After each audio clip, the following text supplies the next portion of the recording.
Hello बच्चों, today we are just going to discuss the next part of your chapter work, energy and power. तो पहले हमने basic units की पढ़ी थी, बेसिक थिंग्स पढ़ी थी कि वर्क क्या होता है, पॉजिटिव वर्क क्या होता है, नेगेटिव वर्क क्या होता है और जीरो वर्क क्या होता है. आज हम पढ़ेंगे कि डायमेंशंस क्या होती हैं, यूनिट क्या होती है और work done by variable force क्या होता है. तो पहले अगर बात करें हम डायमेंशन की बात करते हैं. एज यू नो कि हमने जो सिंपल फार्मूला पढ़ा था एफ एस था. वैसे तो एफ एस कोसाइन थीटा भी ले सकते हैं, लेकिन नॉर्मल डायमेंशन निकालने के लिए मैं क्या ले रहा हूँ, एफ एस ले रहा हूँ. ठीक है, कोस थीटा यहाँ पर मैंने 1 ले लिया. तो यहाँ पर हमने क्या लिया एफ एस. आपको पता है फोर्स की डायमेंशन हमें याद हो, हमने फर्स्ट चैप्टर में की थी M L T minus two. Clear, M L T minus two into में आपका एस दे रखा है, डेट इज डिस्प्लेसमेंट. डिस्प्लेसमेंट एक लेंथ ही होती है, तो एल ले लिया. तो इसका मतलब डायमेंशन क्या बन जाएगी हमारी, m1 l2 t minus two. m1 l2 t minus two. थोड़ा आगे बढ़ते हैं. आगे बढ़ते हुए हमने देखना है कि यूनिट. अब आपको थोड़ा ध्यान रखना पड़ेगा कि यूनिट यहाँ पर दो तरह की हैं. एक है आपकी एब्सोल्यूट यूनिट, दूसरी है आपकी ग्रेविटेशनल यूनिट. अब कई बार कंफ्यूजन ये होता है कि sir why we are taking 2 units. थोड़ा सा दिमाग में रहता है कि 2 यूनिट क्यों हम डिस्कस करना चाह रहे हैं, क्या होती है एब्सोल्यूट यूनिट, क्या होती है ग्रेविटेशनल यूनिट और क्यों ली जाती है. आपको पता है कि एब्सोल्यूट का मतलब जो चेंज ना हो, जो फिक्स हो. क्लियर, जो चेंज ना हो, फिक्स हो. ग्रेविटेशनल क्यों, क्योंकि आपको पता है यहाँ पर फोर्स. अब मान लीजिए किसी चीज को हम ऊपर से नीचे गिरा रहे हैं, ठीक है, ऊपर से नीचे गिरा रहे हैं, तो ग्रेविटी उसमें इन्वॉल्व होती है, यानी फोर्स ऑफ ग्रेविटी जिसमें हम एक्सेलरेशन ड्यू टू ग्रेविटी आपका इन्वॉल्व होता है, दैट इज स्मॉल जी. और स्मॉल जी की वैल्यू जिसकी हम वैल्यू लेते हैं 9.8 मीटर पर सेकेंड स्क्वायर. तो आपको ध्यान रखना है कि 9.8 मीटर पर सेकेंड स्क्वायर की जो हम बात कर रहे हैं वो फिक्स नहीं है. जैसे जैसे हाइट बढ़ती है वैसे वैसे जी की वैल्यू चेंज होती है. जैसे जैसे हम डीप में जाते हैं अर्थ के, तो तब भी आपकी वैल्यू चेंज होती है. तो इसका मतलब क्या हुआ, ये फिक्स नहीं है. तो ऐसे फोर्स में हमें क्या लेनी पड़ती है, ग्रेविटेशनल यूनिट लेनी पड़ती है. और जहां पर फोर्स की वैल्यू चेंज नहीं होती वहां पर हम क्या लेते हैं, एब्सोल्यूट यूनिट लेते हैं. क्लियर. तो सबसे पहले हम किस चीज को डिस्कस करना चाहेंगे, अब एब्सोल्यूट यूनिट. तो रब कर रहा हूं, पहले हम एब्सोल्यूट यूनिट को लेते हैं. फर्स्ट हमारा आता है एब्सोल्यूट यूनिट. एब्सोल्यूट यूनिट, इसके अंदर हमने फर्स्ट पार्ट लिया एसआई यूनिट.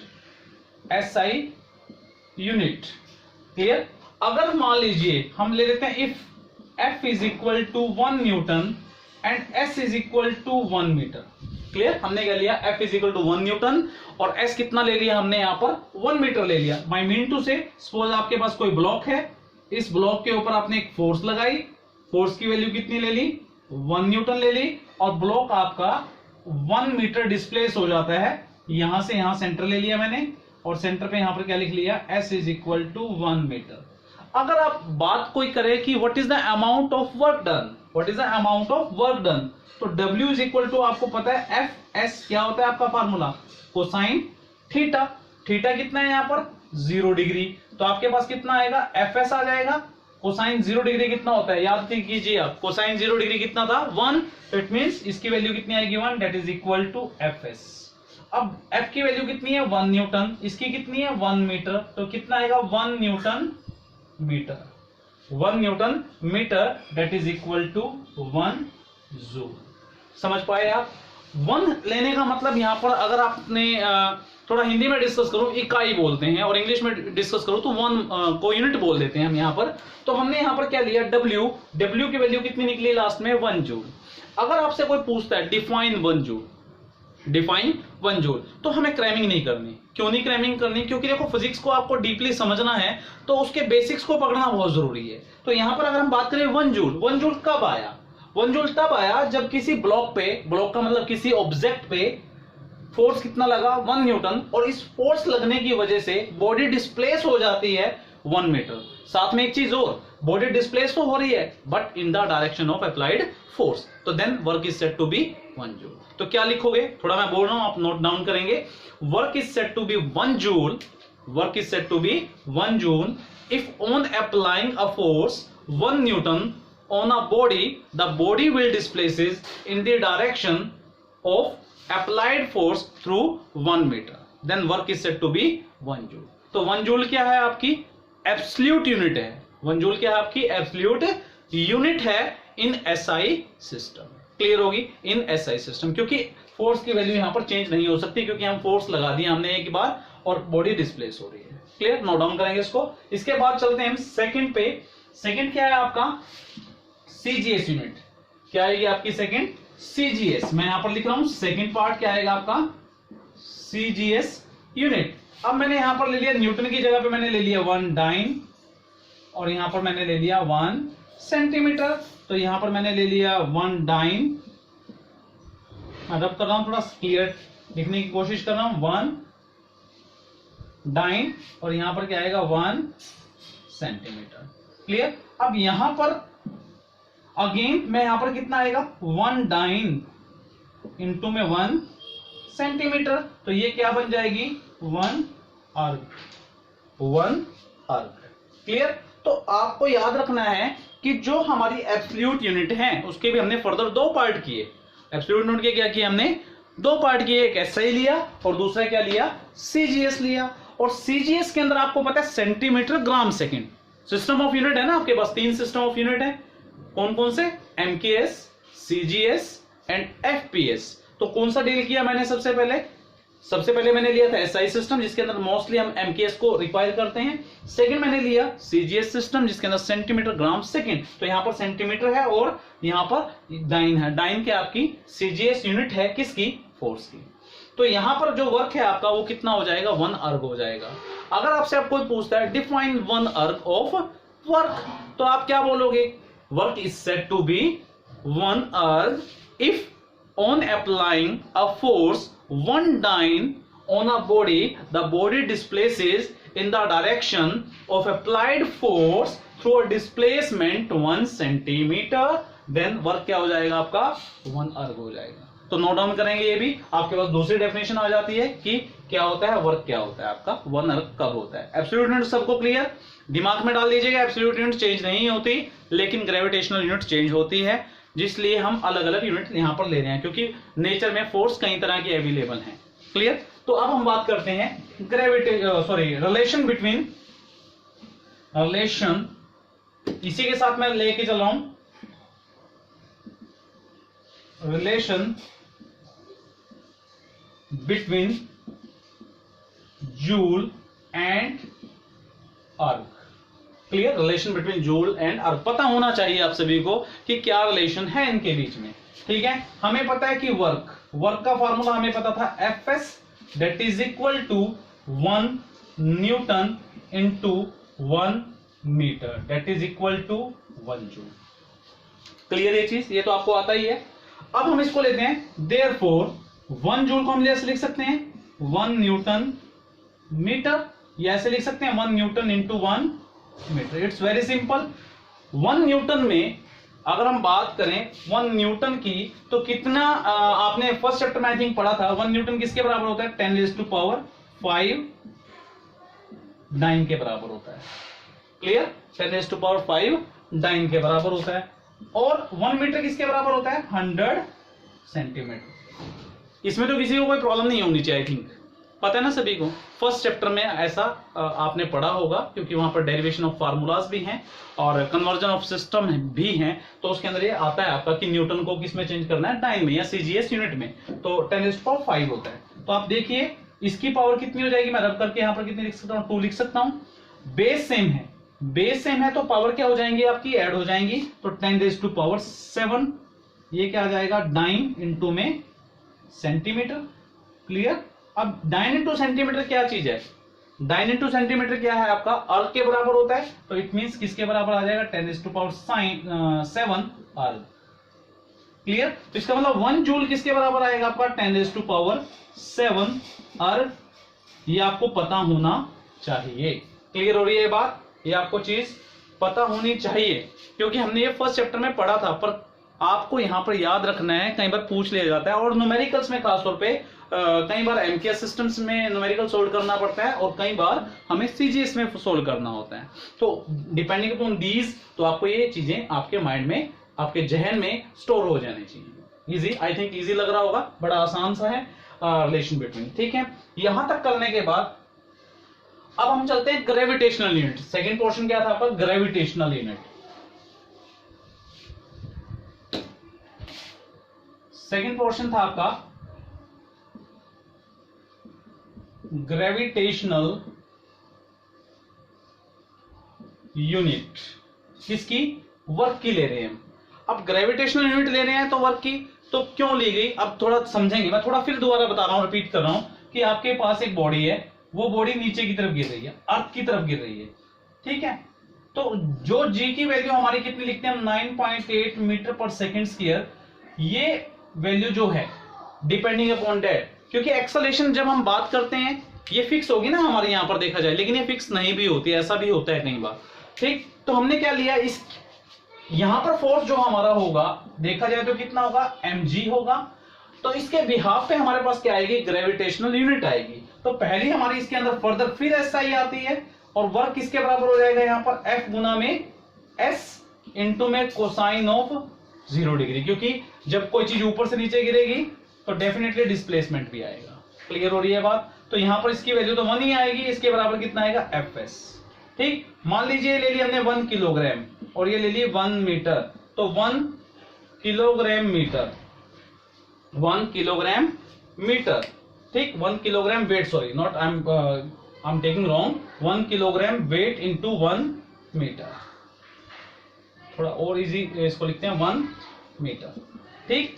अब 1 किलोग्राम वेट लिया हमने, यहां पर क्या लिया? 1 किलोग्राम वेट, ठीक। 1 किलोग्राम वेट जो हमारा होता है 1 किलोग्राम वेट, जब भी हम 1 किलोग्राम वेट को पकड़ते हैं, 1 किलोग्राम, आपने कहा 1 किलोग्राम वेट, कितना फोर्स लगेगा? mg, 1 kilogram. तो मास कितना होगा देखा जाए? 1 किलोग्राम। जब नीचे गिरेगा तो फोर्स कितना होगा? मैं थोड़ा रिपीट कर रहा हूं यहां पर, m is equal to 1 kilogram. जब नीचे गिरेगा तो कितना आएगा? g, साथ में कितना हो जाएगा? 1 इंटू 9.8, ठीक। 1 इंटू 9.8 तो कितना आएगा यहाँ पर? 9.8 न्यूटन इंटू 1 मीटर, तो कितना आएगा? 9.8 न्यूटन मीटर, 9.8 न्यूटन मीटर। और न्यूटन मीटर किसकी यूनिट थी? 9.8 जूल। क्लियर? 9.8 जूल आ जाएगी। क्लियर यहां तक? अब हम चलते हैं CGS पे। सेकंड लेते हैं CGS, ठीक। अब CGS पे आएगा, सेकंड पोर्शन आएगा हमारे पास CGS यूनिट। फिर अगेन वर्क किसके बराबर होगा? अगेन Fs कोसाइन 0 ही आएगा, सेम वही केस ले रहा हूं। F की वैल्यू यहां पर कितना आएगा? 1 ग्राम वेट इंटू 1 सेंटीमीटर, क्योंकि CGS फॉलो कर रहा हूं। अब हमारे पास 1 ग्राम, अब हम सिस्टम क्या ले रहे हैं? 1 ग्राम का ले रहे हैं। अगर 1 ग्राम का हम सिस्टम ले रहे हैं तो यहां पर कितना आएगा? 1 ग्राम में कितने आएंगे? 980 डाइन्स, 980 डाइन्स। क्लियर हो रही है बात? कई बार बच्चा इसमें बड़ा कंफ्यूज होता है, क्यों ऐसा लिया हमने। आप सोचिए G की वैल्यू कितनी है? 9.8 metre per second square. Are you getting my point? 9.8 metre per second square. अब आपको क्या करना है? 9.8 इंटू 100 सेंटीमीटर, क्योंकि मैं सिस्टम कौन सा ले रहा हूं? CGS सिस्टम ले रहा हूं। तो आप खुद देखिए कितना आएगा? 9.8, यानी इसको हटा दिया पॉइंट को, तो divide by 10 into 100 centimetre divide by square, तो 0 कितना आएगा आपका? 980 सेंटीमीटर पर स्क्वायर, यानी G की वैल्यू ये होगी। अब सिस्टम क्या ले रहे हैं आप? CGS सिस्टम ले रहे हैं। तो यहां पर जो हमारा मास है वो कितना है? 1 ग्राम है। क्लियर? और G कितना है? 980। तो mg कितना हो जाएगा? 1 इंटू 980, तो 980 आ जाएगा। और साथ में आप देख लीजिए, मैं करके भी दिखा देता हूं, mg 1 ग्राम इंटू G कितना है? 980 centimetre divide by second square. Clear? ये चीज क्लियर हो रही है? अब आप सोचिए कि हमारे पास ग्राम और ये आ गया आपकी ग्रेविटी, ये फोर्स आ गया आपका। फोर्स किस में आएगा? यहां पर कैलकुलेट हो गए, डाइन में आएगा। डाइन इंटू में आएगा आपका 1 सेंटीमीटर, तो 980 into dyne into centimetre. Dyne into centimetre किसकी यूनिट होती है? आपको पता होना चाहिए, अभी प्रीवियस किया हमने। वो किसके बराबर होती है? अर्थ के बराबर होती है, ठीक। तो यहां पर हमारे पास जो ग्रेविटेशनल यूनिट है इन CGS सिस्टम, वो कितनी आएगी? 980 अर्थ आ जाएगी। क्लियर? 980 अर्थ। नोट डाउन करेंगे इस चीज को भी, फटाफट से कीजिए नोट डाउन।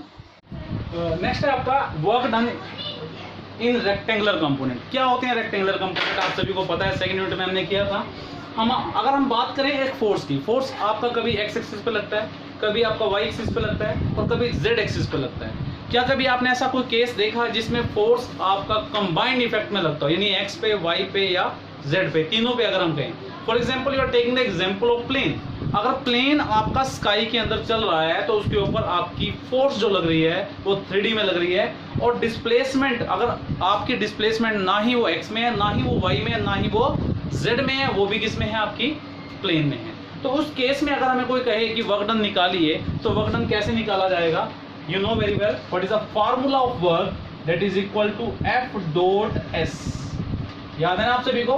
क्या फार्मूला है आपका? F dot S, F vector dot S vector.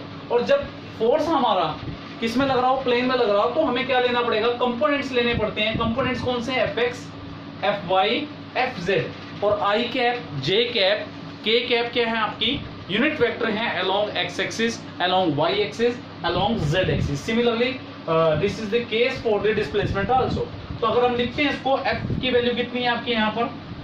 F x आई कैप प्लस एफ वाई जे कैप प्लस एफ जेड के कैप। और यहाँ पर क्या लगाया मैंने? डॉट। साथ में यहाँ पर कितना आएगा? एक्स आई वाई जे जेड के।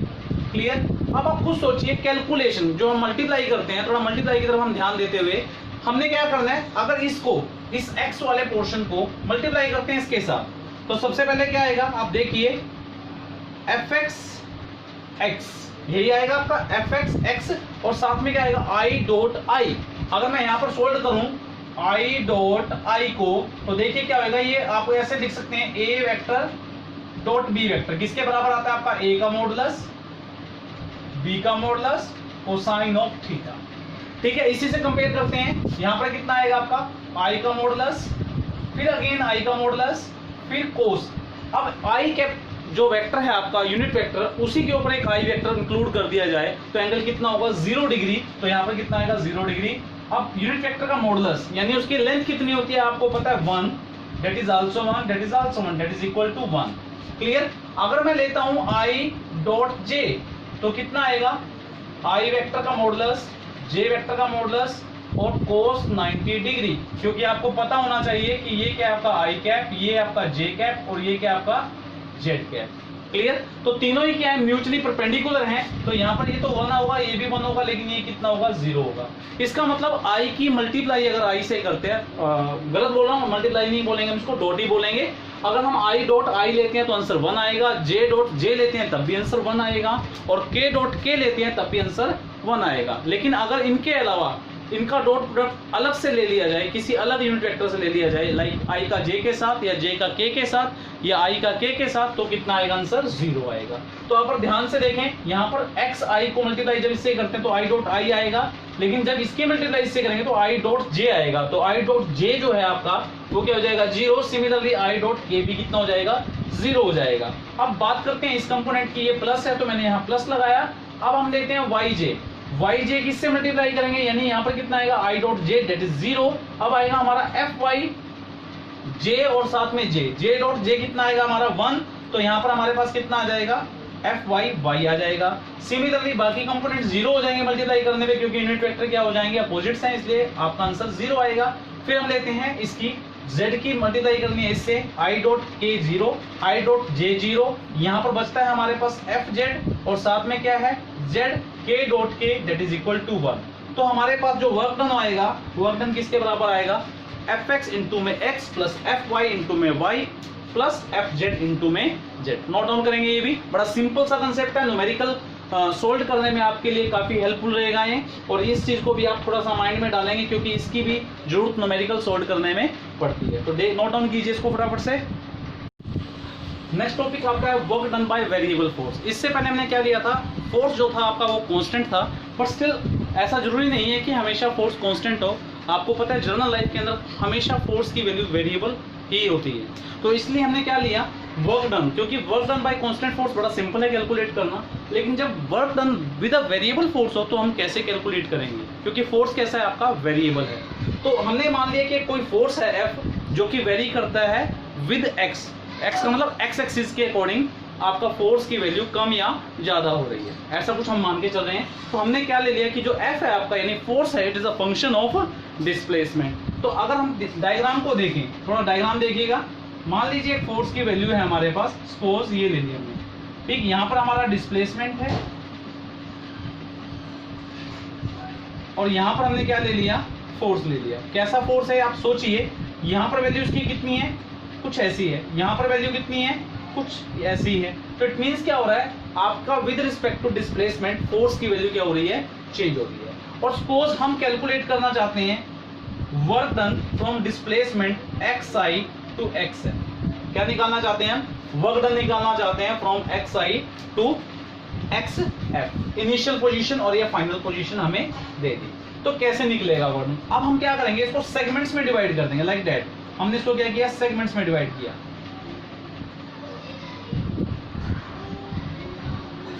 क्लियर, हमने इसको क्या किया, सेगमेंट्स में डिवाइड कर दिया, छोटे छोटे हिस्सों में डिवाइड कर दिया। ये आपको भी पता है, अगर हमें खाने के लिए एक चपाती दे दी जाए और अगर मैं आपको कहूँ कि पूरी चपाती की एक बाइट बना के खा लो, इज इट पॉसिबल कि आप उसको च्युइंग कर सकोगे, खा सकोगे, चबा सकोगे? That is difficult task. अगर हमें उसको पूरी को चपाती को खाना है तो हम उसके हल्की हल्की बाइट लेते हैं, उसको अच्छे ढंग से हम माउथ के अंदर डाल के खाना खाते हैं, चबाते हैं उसको ताकि रस निकल सके। क्लियर, अदरवाइज हमें वो हजम नहीं हो पाती।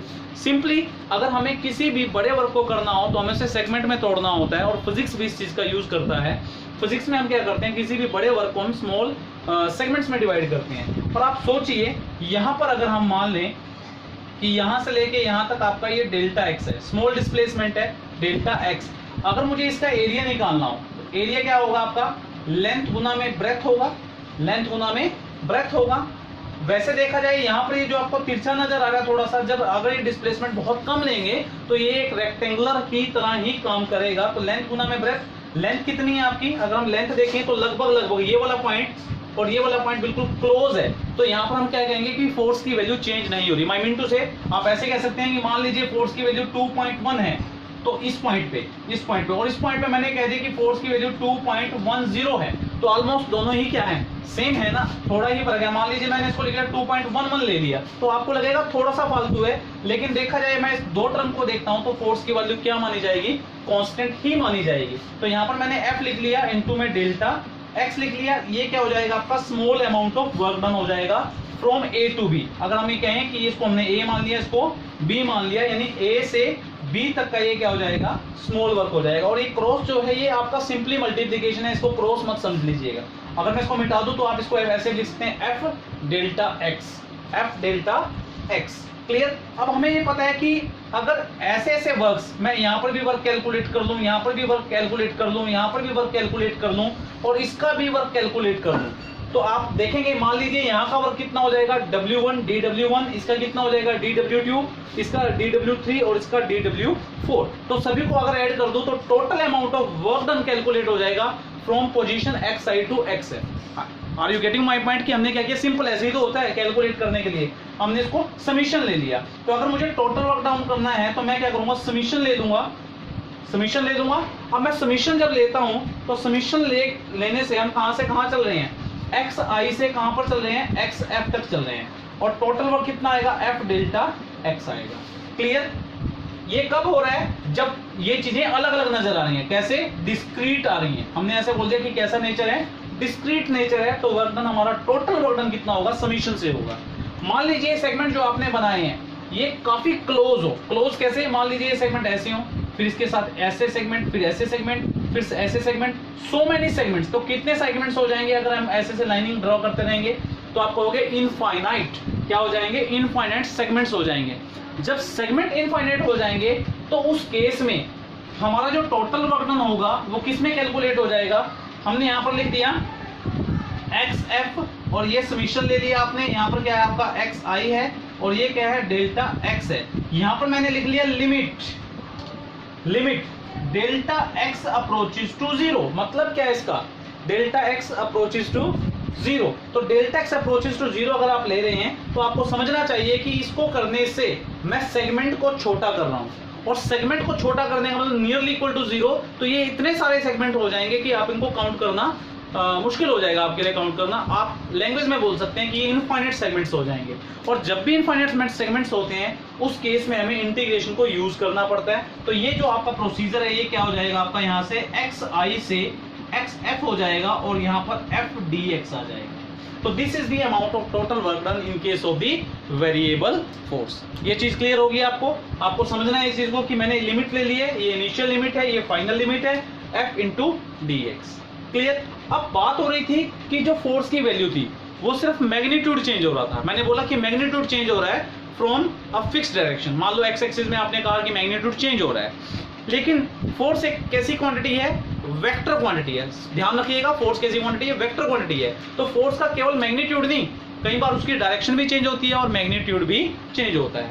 अगर मान लीजिए डायरेक्शन भी चेंज हो रही है, नोट डाउन करेंगे इस पॉइंट को, मैं यहाँ नोट लिख रहा हूं, आपको दिखना चाहिए यहाँ पर कि अगर डायरेक्शन भी चेंज हो, क्या चीज हो, डायरेक्शन भी चेंज हो और मैग्नीट्यूड भी चेंज हो, मैग्नीट्यूड दोनों ही क्या हो, चेंज हो, तो उस केस में आपको अगर total amount of work done निकालना है तो वो क्या होगा, W is equal to xi, यहाँ से xf और यहाँ पर आएगा आपका f ds cosine of theta, f ds cosine of theta. Note down करेंगे ये चीज, ये भी आपके लिए एक इंपॉर्टेंट पार्ट है। क्लियर। यहाँ तक आप इसके कंसेप्चुअल्स को रीड आउट कीजिएगा ताकि आपकी नॉलेज और इंक्रीज हो depending upon your chapter work, power and energy. Clear. Till then bye, thank you.